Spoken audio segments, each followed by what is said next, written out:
बरेली हिंसा में अब तक 56 लोगों को गिरफ्तार कर जेल भेजा जा चुका है। पुलिस प्रशासन बड़े स्तर पर धरपकड़ कर रहा है। पुलिस अलर्ट मोड पर अभी भी बनी हुई है।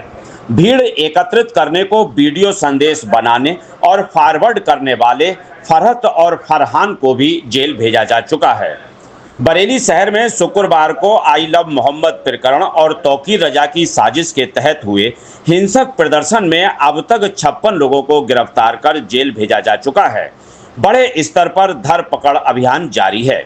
पुलिस घटना के समय बनी वीडियो और सीसीटीवी फुटेज खंगाल रही है। उपद्रवियों की पहचान और गिरफ्तारी लगातार कर रही है। कितने मैसेज हुए थे लोग भड़काने के लिए? जो 2 लोग जेल गए हैं, फरहत और फरमान, जो फाइक एनक्लेव में रहने वाले हैं। फरहत और फरमान का बहुत महत्वपूर्ण रोल था अगले दिन सुबह वीडियो को सर्कुलेट करने में। जो सुबह 10 बजे एक वीडियो सर्कुलेट की गई कि किसी भी प्रकार का कोई कार्यक्रम वापस नहीं किया गया है और पूर्व निर्धारित तरीके से कार्यक्रम होगा, इस वीडियो को बनाने में और उसको सर्कुलेट करने में और लोगों को फ़ोन कर करके व्हाट्सएप के माध्यम से ये अवगत कराने में कि भाई आपको इकट्ठा होना है। इसमें जो फरहत नाम का व्यक्ति है जो जेल गया है, फाइक एनक्लेव का रहने वाला, और उसका लड़का फरमान, इन दोनों लोगों की बहुत महत्वपूर्ण भूमिका थी। ये ऑलरेडी जेल जा चुके हैं।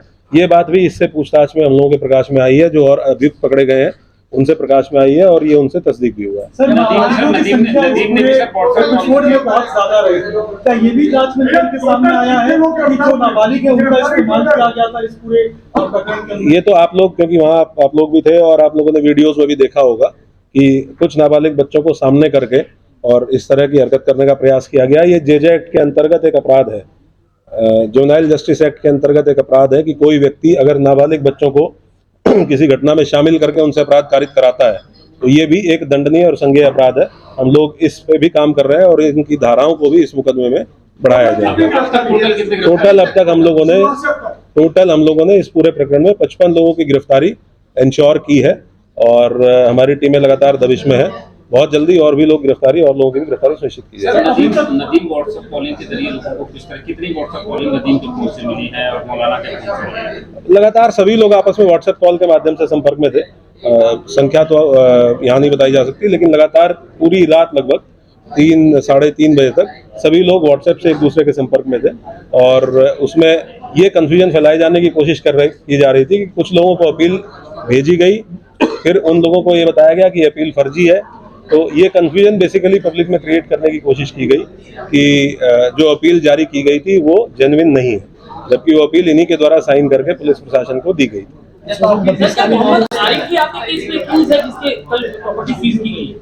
अभी इस नाम का कोई व्यक्ति हमारा नामजद अक्यूज नहीं है, ना ही इस नाम के किसी व्यक्ति को हम लोगों ने न्यायिक हिरासत में जेल भेजा है। बाकी जो अज्ञात व्यक्ति हैं उनके संबंध में पड़ताल और विवेचना हमारी की जाए।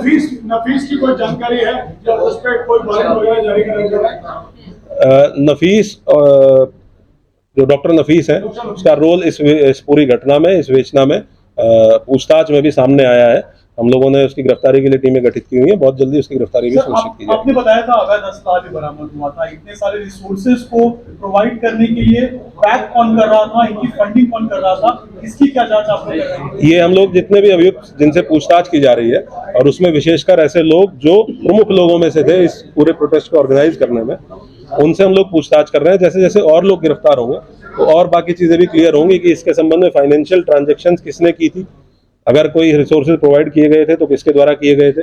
और जैसे फरहत नाम का व्यक्ति है, इसने काफी इसमें अग्रणी रोल पीछे रहते हुए प्ले किया कि जिसने वहां पे शरण भी दी ऐसे लोगों को जो इस घटना की प्लानिंग में शामिल थे, और उसके साथ साथ वीडियो को प्रसारित करने में भी, वीडियो को, एक तो लोगों को वीडियो बनाना अपने मोबाइल से, उस वीडियो को लोगों को भेजना और उन लोगों को फोन करके ये भी कहना कि आप इस वीडियो को जगह जगह प्रसारित करें। तो ये भी कल गिरफ्तार हो गए। अभी हम लोग जो दर्ज मुकदमे, हमारे पास 10 मुकदमे दर्ज हैं जिनकी विवेचना हम लोग इंश्योर कर रहे हैं कि इनकी विवेचना अच्छे तरीके से हो। जितने अभियुक्त सामने आ रहे हैं वो जेल भेजे जाएं। उसके बाद जो भी विधिक प्रावधानों के अंतर्गत पॉसिबिलिटी होगी उसकी पर कार्रवाई की जाएगी। बाहर के जो लोग थे जैसे आपने बताया था, क्या उसके ऊपर कुछ डेटा मिल पाया है, कितने लोग बाहर से आए थे इस भीड़ में शामिल हुए? हम लोगों के पास इंटेलिजेंस से भी इनपुट है, हम लोगों के जो अपने एसओजी या सर्विलांस टीमें होती हैं उनसे भी इनपुट है। कुछ लोग हमने आइडेंटिफाई किए हैं बाहर के लोग जो मौके पे इस घटना में उस भीड़ में शामिल थे उनमें से कुछ लोगों का ये भी पता चला है कि एक दो लोग बाहर के ऐसे भी थे जिनके द्वारा संभवतः फायरिंग की घटना की गई। उनके लिए हम लोग और डीपली इन्वेस्टिगेट कर रहे हैं और बातचीत कर रहे हैं। अगर दूसरे जनपद से भी सहायता की आवश्यकता होगी तो वहाँ की पुलिस से भी संपर्क करके उनकी भी सहायता लेके हम लोग इनको गिरफ्तार करेंगे। और कितना मोटा अमाउंट होगा लोगों का जो संख्या इकट्ठा होगी, तो कितने लोग थे? ऐसा कहा जा रहा है 40,000 लोग हुए, उनको इकट्ठा करने की बात कही गई थी। नहीं, क्योंकि कहीं एक पॉइंट पे तो इकट्ठा हो ही नहीं पाए। जो हम लोगों की नाकाबंदी थी, क्योंकि हम लोग अवेयर थे पहले से ही कि इस प्रकार का एक प्रयास हो सकता है कि किसी एक पॉइंट पे बहुत अत्यधिक भीड़ की जाए, तो हमारी नाकाबंदी और बैरिकेडिंग शहर के चारों तरफ थी और इसीलिए आपने देखा होगा कि शहर के किसी भी पॉइंट पे, सिंगल पॉइंट पे भीड़ को मर्ज नहीं करने दिया गया। अगर भीड़ एक जगह पे मर्ज होती है तो भीड़ बहुत ज्यादा संख्या हो जाती है। तो हमारे पास जो भी बैरिकेडिंग पे राजपत्रित अधिकारी जीओज लगे थे, उन्होंने अलग अलग पॉइंट्स पे रोका और इसीलिए 10 एफआईआर दर्ज हुई है।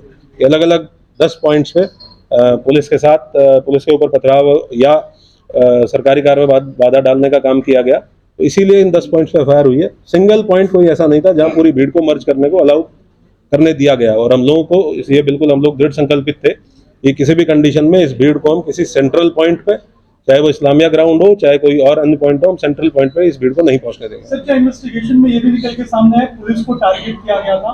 पुलिस के जो लोग घायल हुए हैं, क्या क्योंकि जो एफआईआर है उसमें इस बात का मेंशन है कि पुलिस के ऊपर जब पुलिस ने रोका था तो पुलिस को उन्होंने कहा था कि तुम लोग पीछे हट जाओ वरना पहले बहुत बुरा होगा। तो क्या पुलिस को टारगेट करने का इन्होंने प्लान किया था?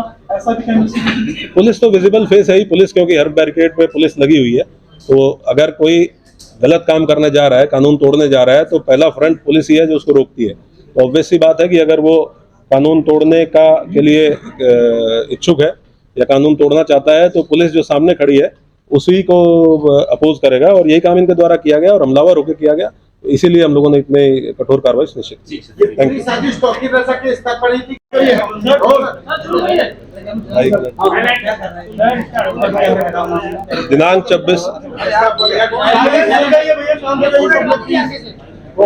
दिनांक 26 सितंबर को थाना कोतवाली अंतर्गत घटित घटना में पुलिस के द्वारा 10 एफआईआर दर्ज की गई थी, जिसमें पुलिस टीमों के द्वारा लगातार सीसीटीवी फुटेज के माध्यम से अभियुक्तों का आइडेंटिफिकेशन और उनकी गिरफ्तारी के लिए दबिश देकर गिरफ्तारियां सुनिश्चित की गई हैं।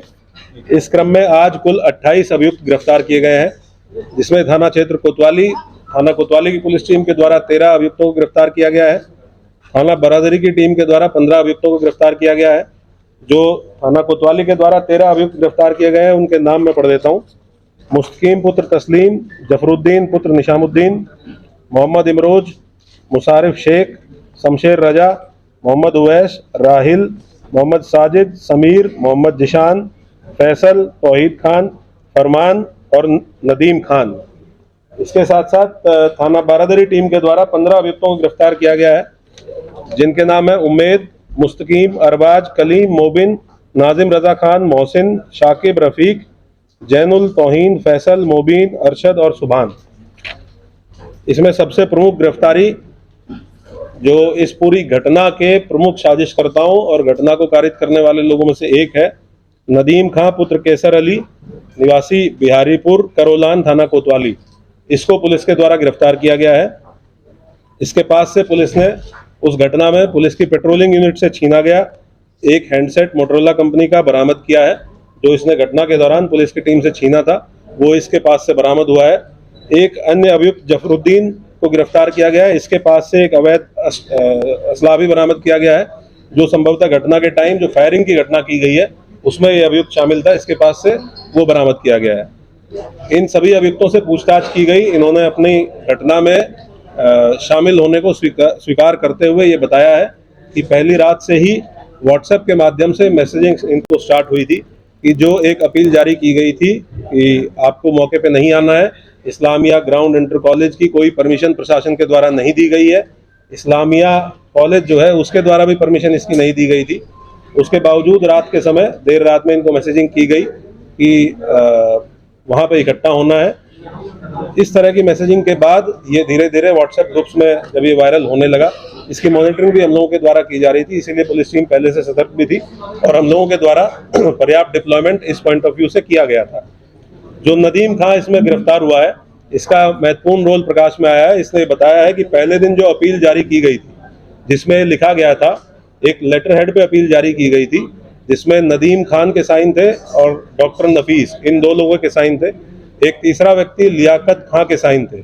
लियाकत इनकी पार्टी का एक पदाधिकारी है, लेकिन इन दोनों के द्वारा लियाकत का फर्जी साइन करके और वो लेटर हेड इनके द्वारा जारी किया गया था, ये इन्होंने बताया है पूछताछ में, प्राथमिक पूछताछ में। इसको क्रॉस चेक कराने के लिए हम लोगों ने लियाकत के लिए भी अपनी टीम लगाई है, वो हिरासत में लेकर इसको क्रॉस चेक करेंगे। ये अपील जारी करने के बाद नदीम के द्वारा आईएमसी के व्हाट्सएप ग्रुप में लगभग 1:30 बजे के आसपास ये सूचना प्रसारित की गई कि जो अपील जारी की गई है, उस अपील का फोटो डालते हुए ये सूचना प्रसारित की गई कि ये अपील पे हम लोगों के सिग्नेचर नहीं है और ये सिग्नेचर फर्जी है। तो ये पुलिस और पब्लिक दोनों को गुमराह करने का प्रयास इसके द्वारा किया गया। हमारी जो मीडिया सेल थी, साइबर सेल थी, इनके पास ये तत्काल सूचना आ चुकी थी रात के टाइम ही, और हम लोगों ने उसी टाइम इस पर काम करना शुरू कर दिया था। जिस व्यक्ति ने साइन करके अपील 2-2.5 घंटे पहले जारी की है, मीडिया हाउसेज को भेजी है, प्रिंट मीडिया को भेजी है, वही व्यक्ति अपना जो इन हाउस व्हाट्सएप ग्रुप है संगठन का, उस ग्रुप पे अपने मोबाइल नंबर से ये लिख रहा है कि ये अपील फर्जी है और इस पे हम लोगों के सिग्नेचर नहीं है। तो इस तरीके से इनके द्वारा पुलिस प्रशासन और पब्लिक तीनों को गुमराह करके और इस घटना में लोगों को प्रतिवाद करने के लिए उकसाने का प्रयास किया गया। उनके साथ कुछ और भी अन्य साथी इस पूरी प्लानिंग में शामिल थे, उन लोगों के भी नाम हम लोगों की इन्वेस्टिगेशन में प्रकाश में आए हैं, उनको भी हम लोग अतिशीघ्र गिरफ्तार करेंगे। इसके साथ साथ और भी जितने अभियुक्त हैं, इसमें 2 तरह के बेसिकली अभियुक्त हैं जिन पे हम लोग काम कर रहे हैं। एक ऐसे लोग जो पर्दे के पीछे रह के इस साजिश को अंजाम देने में लगे हुए थे और जिनके द्वारा ये साजिश रची जा रही थी, और ऐसे लोग जो मौके पे आके जिनके द्वारा पुलिस के साथ, प्रशासन के साथ नियम कानून को तोड़ा गया, पथराव किया गया। इन सभी की गिरफ्तारी हम लोग लगातार कर भी रहे हैं और आगे भी गिरफ्तारी सुनिश्चित करेंगे। सर, नदीम कहाँ से गिरफ्तार हुआ था और जब नदीम को गिरफ्तार किया गया उसने क्या बताया, वो क्यों भागा हुआ था, कहाँ भागा हुआ था? नदीम को हैंडसेट छीनने के पीछे मकसद क्या था? साथ ही हैंडसेट छीनने के पीछे एक ही मकसद होता है, जब भी इस तरह की घटनाओं में हैंडसेट छीना जाता है तो वो ये आदमी ये देखना चाहता है कि पुलिस क्या बातचीत कर रही है, क्योंकि वो हम लोगों का एक ऐसा चैनल है जिसपे हम लोग फोर्स को कहाँ पे भेजना है, किस तरीके से भेजना है, इस तरह की चीजें या कोई घटना अगर होती है उसका भी प्रसारण वायरलेस सेट पे किया जाता है। तो संभवतः यही एक मकसद रहा होगा कि इसके द्वारा। और दूसरा ये भी है कि अगर पुलिस के जो हमारा पेट्रोलिंग यूनिट है उसके पास से हैंडसेट चला जाएगा तो वो पेट्रोलिंग यूनिट फिर कम्युनिकेट नहीं कर पाएगी कंट्रोल रूम के साथ, तो जिससे कि पुलिस का जो अलग अलग पेट्रोलिंग पार्टीज हैं उनको अलग अलग किया जा सके। इसके पीछे संभवतः यही एक मकसद रहा होगा। नदीम को थाना क्षेत्र कोतवाली से ही गिरफ्तार किया गया है और इसके और भी जो अन्य साथी हैं, कुछ ऐसे नाम हैं जो इसने हम लोगों को बताए हैं, जो प्रकाश में आए हैं इनकी पूछताछ से, उनके लिए भी हमारी टीमें लगी हुई हैं, जल्दी ही गिरफ्तारी सुनिश्चित करेंगे। सर, व्हाट्सएप से कॉल करके किस तरह से लोगों से बात की थी, कितनी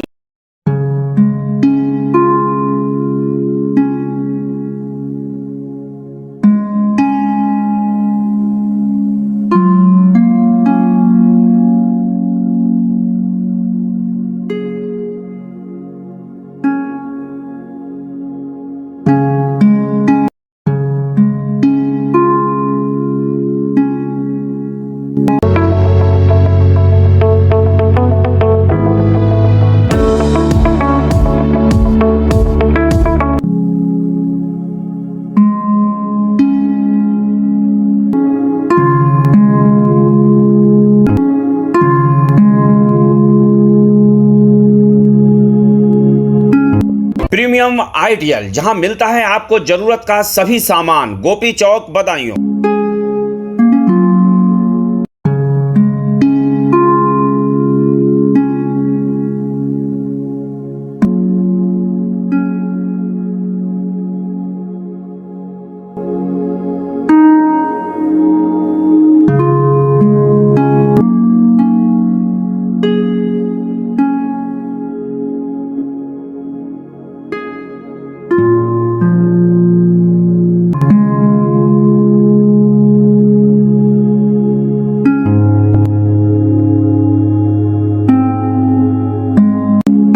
आपको हमारा वीडियो पसंद आया हो तो इसे लाइक, शेयर और सब्सक्राइब जरूर करें।